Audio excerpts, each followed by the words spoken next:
आजकल आप लोग अपनी बेटियों को जूजू बना लेते हो, कुछ नहीं आता, पढ़ी लिखी डिग्री तो है, रोटी नहीं बनाऊंगी, मैं रोटी बनाने आ रही हूँ, तुम्हारी नौकरानी हूँ। आजकल लोग रोटी बनाने भोजन बनाने को भी छोटा काम समझते हैं, नौकरानी हूँ। आजकल आप लोग नौकरों के हाथ का ही तो भोजन कर रहे हैं, इसलिए तुम्हारी बुद्धि भ्रष्ट है। पहले के लोग पत्नी के हाथ का खाते थे, माँ के हाथ का खाते थे। पहले पति के लिए भोजन पत्नी बनाती थी, तो जिसके हाथ का भोजन करेंगे उसी से प्यार होगा। अब आजकल पत्नियों से प्यार इसलिए नहीं है, पत्नी के हाथ का खाने को नहीं मिलता। आजकल आप लोग इतने बिजी हो गए हैं, इतने आलसी हो गए हैं, इतने क्या कहें, आप लोगों का जो कर्म है वो तो भोजन बनाने का काम तो ना छोड़ो, आपकी रसोई पवित्र हो, आप ही पवित्रता से फॉलो करके बना सकती हो। कोई दूसरी महिला आई, हमारे यहाँ नियम क्या था कि महिलाओं को जब मासिक धर्म आता है, टाइम होता है, उस समय महिलाओं को कहा जाता है कि आप रसोई में प्रवेश ना करो। उस समय स्त्री को भोजन नहीं बनाना चाहिए, दूसरी महिलाएं हैं, सास है, जेठानी, देवरानी, वो बनाए। संयुक्त परिवार में ये व्यवस्था थी।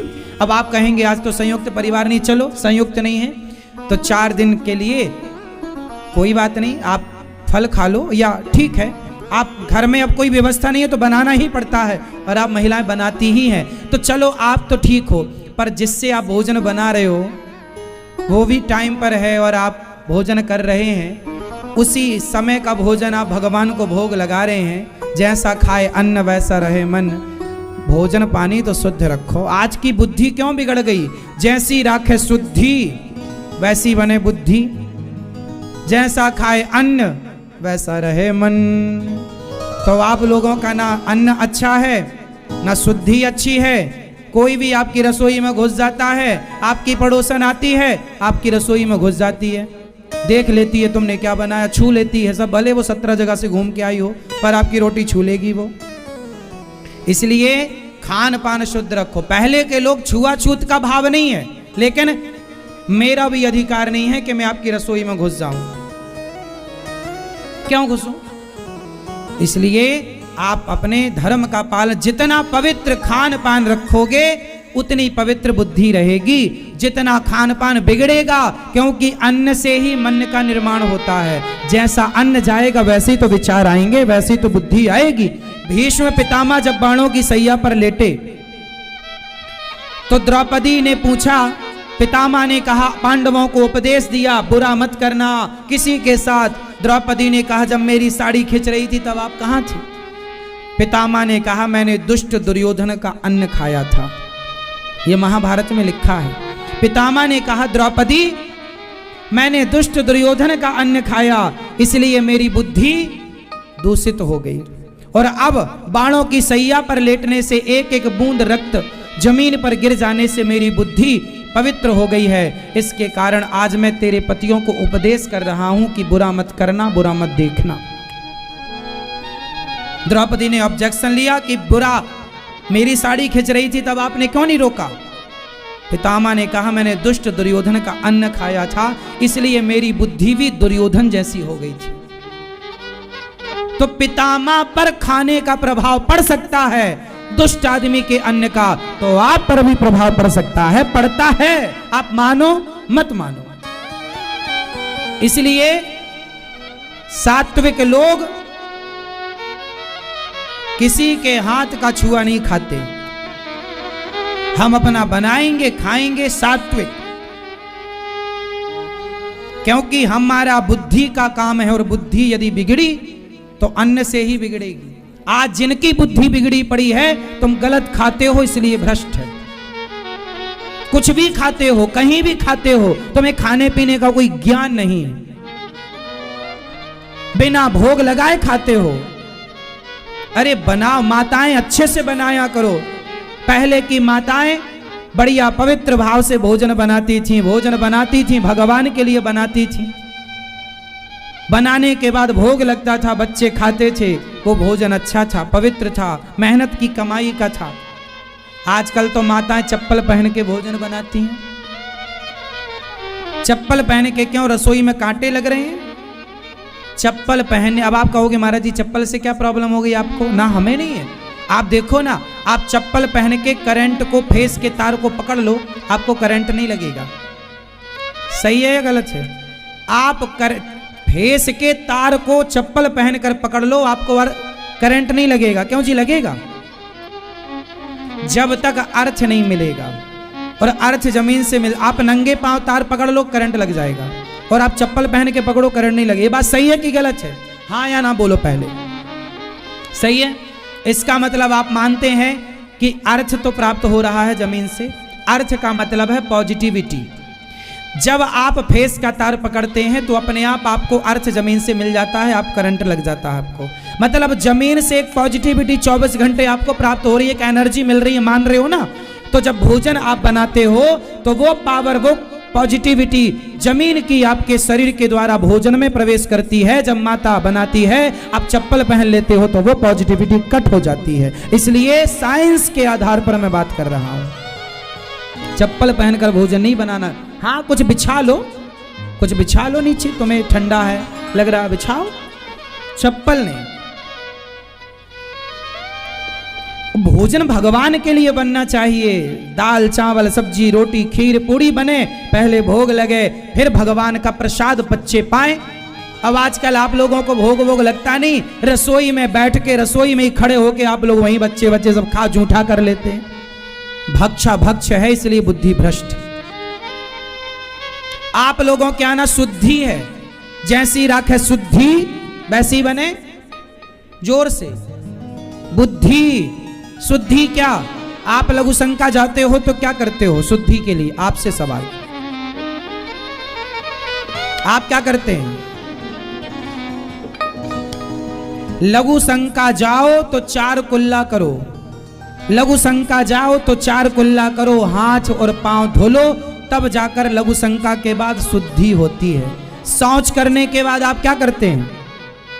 आपसे सवाल, पीले भैया, नहाते हो? नहीं नहाते, फिर भ्रष्ट है।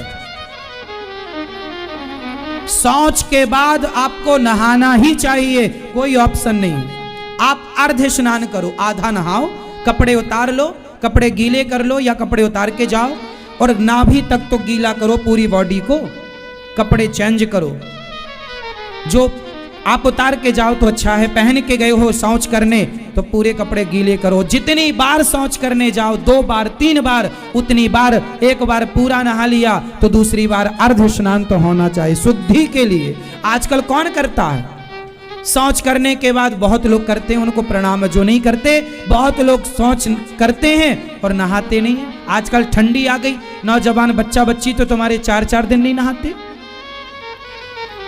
अब इनके हाथ का कोई पानी भी पी लेगा ना तो भ्रष्ट हो जाएगी बुद्धि पीने वाले की। इसलिए सबके हाथ का जो भ्रष्ट हैं, जो जिनको ना नहाने का, ना खाने का, ना उठने का, ना बैठने का ज्ञान है, इनके हाथ का पानी पियो, भोजन करो तो बुद्धि भ्रष्ट हो ही जाएगी। ब्राह्मण ही क्यों ना हो, यदि ब्राह्मण भी मांसाहारी है, शराबी है और नियम से नहीं चलने वाला है, तो ब्राह्मण भी क्यों ना हो, उसके ब्राह्मण के हाथ का भी पानी पीने का धर्म नहीं है। यदि ब्राह्मण भी 8-10 बजे तक सोता है और शौच करने के बाद नहाता नहीं है और मांस खाता है और शराब पीता है, तो ऐसे ब्राह्मण के हाथ का पानी भी पीने योग्य नहीं है। बात ये नहीं है कि आपकी समाज क्या है, जाति आपकी कुछ भी हो, आप यदि शुद्ध हैं, पवित्र हैं, भक्त भाव से रहते हैं, तो रैदास जी के हाथ का भोजन करने बड़े बड़े संत आया करते थे, क्योंकि भक्त थे। और आप यदि सात्विक नहीं हैं तो आपके हाथ का पानी पीने का धर्म नहीं है। इसलिए बुद्धियां भ्रष्ट क्यों हैं? तुम्हारे पास पैसा तो करोड़ों है पर बुद्धि भ्रष्ट है। भ्रष्ट इसलिए है कि खान पान भ्रष्ट है, क्योंकि पवित्रता नहीं है। आप बच्चों को समझाओ पवित्र रहना कैसे सीखें, तो पति ही ब्रह्मा पति ही विष्णु पति नरवदाधार। जिस नारी ने पति को पाया उसकी नैया पार, सुना पति बिना संसार। आज से नियम बनाओगे, शौच करने के बाद क्या करेंगे सब लोग? जोर से अपने बच्चों को सिखाओ। तुम्हारे बच्चे कब सीखेंगे? वो ये 4-4 दिन नहाते नहीं है। यही लोग फिर भ्रष्ट होते हैं, बलात्कारी बनते हैं, क्योंकि बुद्धि भ्रष्ट है। तो कुछ भी भ्रष्ट बुद्धि का मतलब है सारे गलत काम करना, शराब पीना, सिगरेट पीना, जुआ खेलना, चरित्रहीनता करना, किसी बहन बेटी को पकड़कर छेड़ना, उसके साथ बलात्कार करना। यह सब वही कर सकता है जिसकी बुद्धि भ्रष्ट हो। और भ्रष्ट कैसे होती है? कि जब शुद्धि नहीं होगी तो भ्रष्ट होगी, खान पान अच्छा नहीं होगा तो भ्रष्ट। इसलिए तो आज से कितने लोग नहाएंगे शौच करने के बाद? लघु शंका के बाद क्या करना है? जोर से सब बताओ। लघु शंका के बाद क्या करोगे आप? 4 कुल्ला और हाथ पांव धुलना। और शौच के बाद पूरा कर लियो हो तो अर्ध स्नान करना। मजाक में मत ले जाना, वरना बुद्धि भ्रष्ट तो है और हो जाएगी। तुम्हारे मन में महाराज जी, लोग क्या कहें? महाराज जी हमारे मन में गलत गलत ख्याल आते हैं। क्यों आते हैं? क्योंकि तुम्हारी बुद्धि भ्रष्ट है। सात्विक बुद्धि होगी तो मन में गलत ख्याल आएगा नहीं। किसी बहन बेटी को देखकर यदि मन में गलत विचार आ रहा है, मतलब बुद्धि भ्रष्ट है, सुधार लो। क्यों आ रहा है गलत ख्याल? आ रहा है मतलब भ्रष्ट है। किसी मर्द को देखकर गलत विचार आए, मतलब तुम्हारी बुद्धि भ्रष्ट है। यही भ्रष्टता का प्रमाण है। और क्या चाहिए प्रमाण? अब तुम अपने आप को देख लो कि तुम कितने बड़े सात्विक और कितने बड़े भ्रष्ट हो। और यह भ्रष्टता इसलिए आई क्योंकि तुमने आचरण छोड़ दिए अच्छे वाले, पुराने संस्कार छोड़ दिए और बस मनमानी चल रही है। मनमानी करो, मनमानी, भ्रष्ट हो जाएगा यह समाज। आपके बेटे पैसे वाले तो होंगे पर सदाचारी और संस्कारी ना होंगे यदि तुमने ध्यान नहीं दिया तो। पैसा कमाना बड़ी बात नहीं, पैसा तो वैश्या भी कमा लेती है तुमसे ज्यादा, तो पैसा ही कमाना रह गया है क्या? अरे भाई, हमारे यहाँ पैसे को महत्व नहीं दिया जाता। पैसा त्याग करके भरत जी ने अयोध्या के सिंहासन को ठुकराया और अपने भैया राम के पीछे दौड़ पड़े। ये हमारे भारत का इतिहास, चरित्र रहा है। पैसे का कोई मूल्य नहीं है, चरित्र का मूल्य है। रावण पैसे वाला था, राम चरित्र वाले थे। बताइए किसका मूल्य ज्यादा है, पैसे का या चरित्र का? जोर से। आपका बेटा पैसे वाला हो जाए पर चरित्र वाला ना हो तो क्या कर लोगे ऐसे बेटे का? समाज में जहां जाओगे ना, लोग तुम्हें बात करेंगे तो तुम नजरें ना मिला पाओगे। इसलिए बच्चे कैसे हों? पैसे वाले नहीं, चरित्र वाले। चरित्र वाले होंगे तो पैसा आ जाएगा। पैसा कमाना बड़ी बात नहीं है। रावण चरित्र वाला नहीं था, पैसे वाला था। और राम पैसे वाले नहीं थे, चरित्र वाले थे। इसलिए राम की पूजा होती है और रावण के पुतले जलते हैं। तो आप अपने बच्चों को क्या बनाएंगे? पैसे वाला या चरित्र वाला? दर्पण इसलिए कहा श्री गुरु चरण सरोज रज निज मन मुकुर। मुकुर मीन्स मिरर, मीन्स दर्पण। श्री गुरु चरण सरोज रज निज मन, बोलो निज मन, निज मन। मुकुर मतलब दर्पण, दर्पण मतलब कांच, शीशा, आईना। अच्छा, शीशे आईने में धूल जमी हो तो क्या आपका चित्र नजर आएगा? उसकी धूल क्या करनी पड़ेगी? जिस दिन आपने शीशे की धूल हटा दी, आपका चित्र स्पष्ट हो जाएगा। जिस दिन मन में जमी धूल हट गई अज्ञान की और मन जिस दिन पवित्र हो गया, उस दिन इस मन मंदिर में ईश्वर प्रतिष्ठित हो जाएंगे। बाहर झांकने की जरूरत नहीं है। बाहर देख, इसलिए ऋषि मुनि भीतर देखते हैं, बाहर कहाँ कोई देखता है। आप लोग हैं जो बाहर देखते हैं, क्योंकि आपके भीतर अज्ञान बहुत है। आप बाहर ढूंढ रहे हैं, पर समझदार मन को पवित्र करता है तो मन में ही उतर आते हैं। अच्छा एक बात बताओ, माना कि ये शीशा है, माना कि ये दर्पण है, मैं ये दर्पण आपके सामने कर दूं तो आपका चित्र आएगा कि नहीं? और आपके सामने कर दूं तो आपका आएगा कि नहीं? बोलो हाँ। बोलो हाँ। क्या दर्पण में कोई चित्र है? बोलो। ये दर्पण जब सामने जाता है तो ये वही दिखाता है जो इसके सामने होता है। उसी तरह आप अपने मन को दर्पण बना लो। जिस दिन मन साफ दर्पण बन जाएगा, जैसे दर्पण में अपने आप आपका चित्र आ जाता है, ऐसे जिस दिन मन दर्पण बन गया, अपने आप परमात्मा के चित्र को उतार लेगा।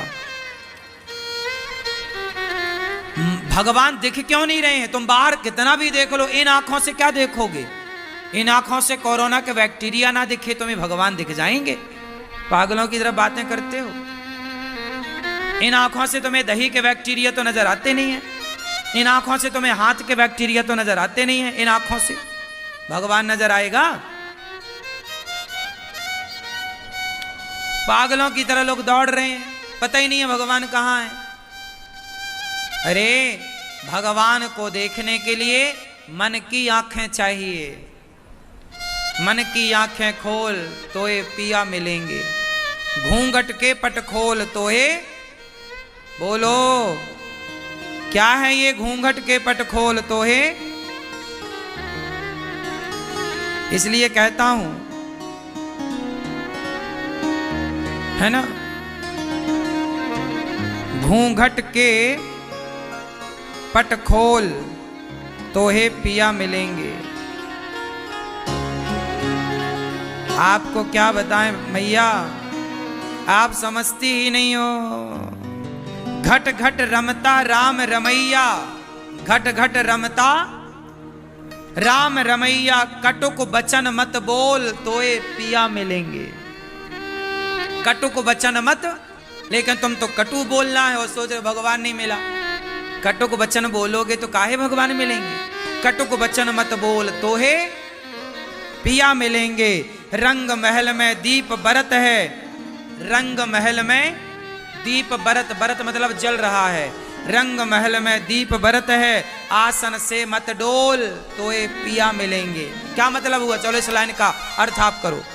रंग महल में दीप बरत है, आसन से मत डोल तो ये पिया मिलेंगे। इस लाइन का अर्थ करो। रंग महल में दिया बरत है, आसन से मत डोल। अर्थ करो मैया।